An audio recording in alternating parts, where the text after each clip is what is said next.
Kita berjumpa lagi di Toha TV. Assalamualaikum warahmatullahi wabarakatuh. Mudah-mudahan saya bisa menginformasikan kepada sahabatku tani dan kawan-kawanku semua. Setelah saya buat video pertama kali dengan judul Rahasia Menanam Lombok, berhasil diupload 3 hari yang lalu di channel YouTube Toha TV. Dan kini pagi-pagi sekali saya datang kemari untuk mengontrol perkembangan dan pertumbuhan berlangsung di kebun. Seksama, serius, dan tanggap akan kasus-kasus yang timbul saat pertumbuhan berlangsung. Kenapa tanaman lombok haruslah dijaga dengan ketat? Karena bila di bumi ini ditumbuhi tanaman lombok akan jadi perebutan segala macam makhluk hidup. Baik itu serangan hewan darat, binatang terbang, maupun makhluk udara. Oleh karena itu dalam mencegah perkara-perkara yang datang dalam penanganannya tidaklah boleh terlambat. Dalam bahasa masa kini, berani tanam harus panen. Ingin menang, siapkan peluru yang banyak. Walaupun itu tidak berlaku di musim perang melawan penjajahan di abad yang lalu. Kembali fokus dalam kasus perkara Lombok. Strategi pertama, kita harus membersihkan rumput atau gulma di sekeliling Lombok, supaya tidak dijadikan markas oleh binatang-binatang yang akan menyerang pada Lombok. Agar tidak membuat kerumunan sehingga cepat menularkan virus ataupun jamur. Oke guys, kedatangan saya yang kesekian kalinya, ternyata Lombok sudah mulai berbunga dan berbuah. Ternyata tidak terlalu lama menunggu masa panen. Di sekeliling buah ada daun robek, rupanya ulat sudah mulai menyerang.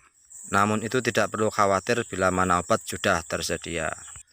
Untuk penanganan Lombok ini memang harus kontrol selalu aktif. Maka dari itu petani penanam lombok yang serius tidak akan mangkir dari kebunnya terlalu lama. Pada kontrol saya kali ini tidak terdapat serangan kutu kebul. Karena pada saat ini di musim penghujan. Di musim penghujan kutu kebul tidak terlalu banyak. Selain itu juga selalu aktif untuk penyemprotan membasmi hama kutu kebul. Dan pada kondisi seperti ini kita mulai menerapkan penyemprotan untuk buah dan juga kalsium. Nutrisi untuk pohon, buah menjadi lebat dan tetap montok. Pada lombok, buah rawan rontok, dengan kandungan kalsium, buah akan menjadi kuat. Wow, ada daun yang kuning, ini baru seru. Setelah keliling-keliling, ternyata di ujung barisan terdapat lombok terserang penyakit. Daun hijau menjadi kuning, apakah ini sengaja atau bencana? Tidak semua petani sudah mengerti cara menangani penyakit ini. Dan ini masih menjadi masalah besar di kalangan petani. Karena kasus yang dicari sudah ditemukan. Dan kali ini saatnya lah bertanya kepada pemilik tanaman. Selamat pagi Mas. Selamat pagi. Oke guys, saya menemui Putra Mas Joyo juga sangat kompeten dalam mengelola lombok ini. Gimana ini Mas, daun lomboknya kok bisa menjadi kuning? Coba bisa dijelaskan penyebabnya. Ada beberapa faktor yang menjadikan lombok ini kuning. Yang pertama memang berasal dari genetik bawaan dari bibit. Yang kedua faktor tanah. Jadi yang faktor tanah ini karena pH asamnya tinggi atau masih terinfeksi, jadi timbul penyakit kuning seperti ini. Dan tentunya sampai sudah siap ya ini untuk menanganinya. Saya sudah siap untuk menanganinya. Jadi saya juga belajar. Jadi untuk mengobati yang kuning ini, jadi kita pakai asam amino. Jadi dikocorkan di pangkal lomboknya. Habis itu dipangkas antara daun yang hijau dengan yang kuning. Jadi yang kuning dipotong, lantas dibuang jauh-jauh dari lombok agar tidak menular yang lain. Setelah itu kita tunggu untuk beberapa minggu, kita lihat tunasnya kembali hijau apa tidak.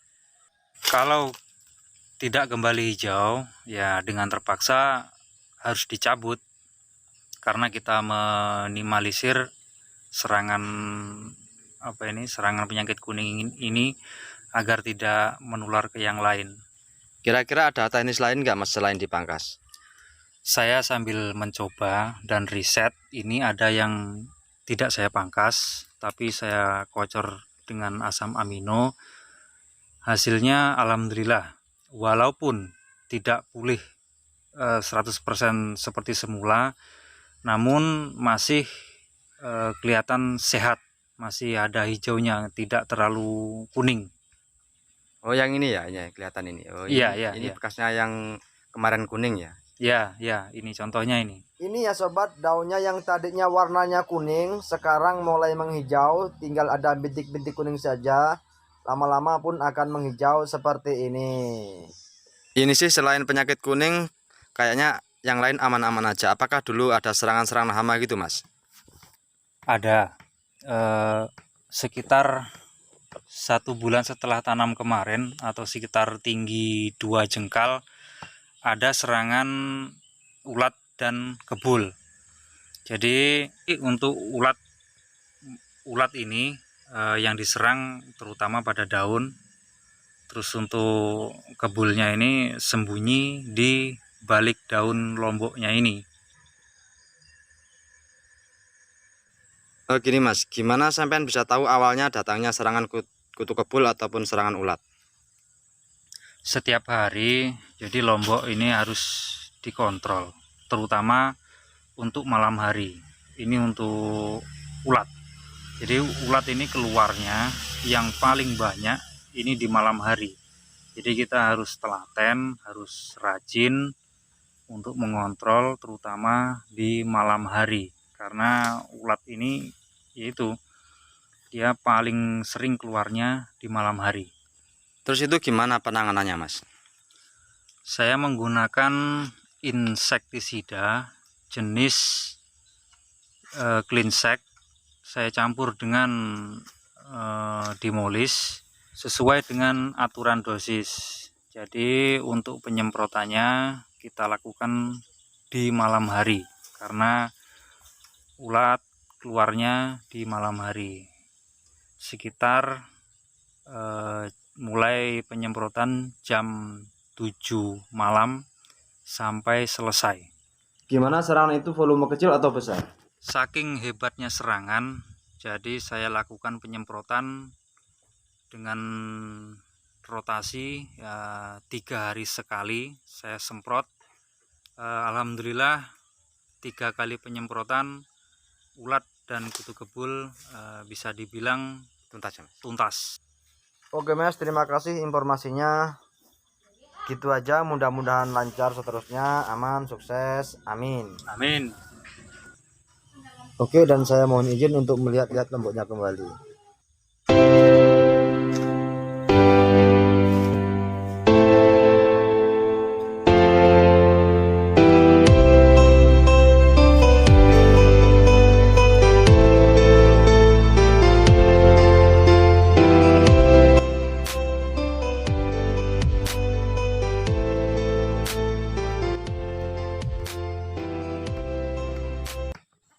Selain ulat, ayam juga rupanya mulai mengobrak-abrik tanaman ini. Karena itu harus pasang pagar supaya ayam tidak masuk ke areal ini. Dan memang sudah dipersiapkan oleh pemiliknya untuk menjaga segala kemungkinan yang akan datang. Tunggu ya guys, saya akan menarik pagar supaya ayam tidak masuk mengacak-acak tanaman ini.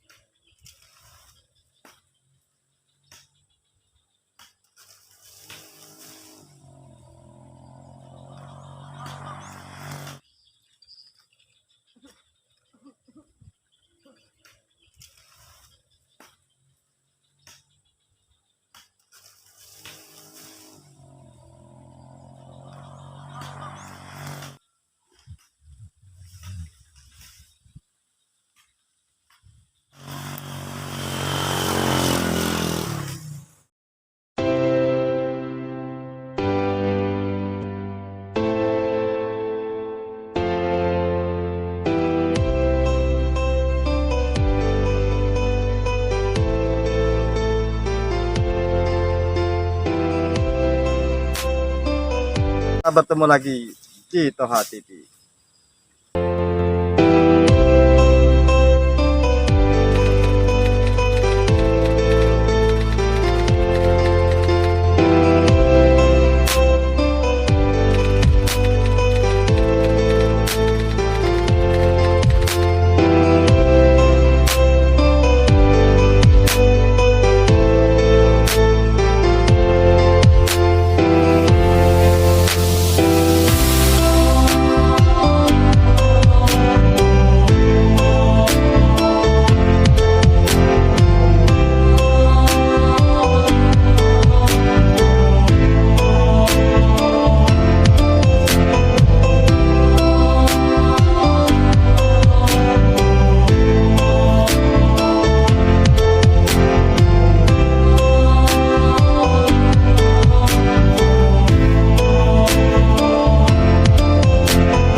Terima kasih sudah menyimak video ini. Agar mendapat video terbaru dari saya, silahkan subscribe dan klik notifikasi loncengnya. Bila Anda suka, silahkan like, dan bila ingin berkomunikasi dengan kami, silahkan komen di bawah. Oke, sobatku semua, sampai jumpa di video yang akan datang.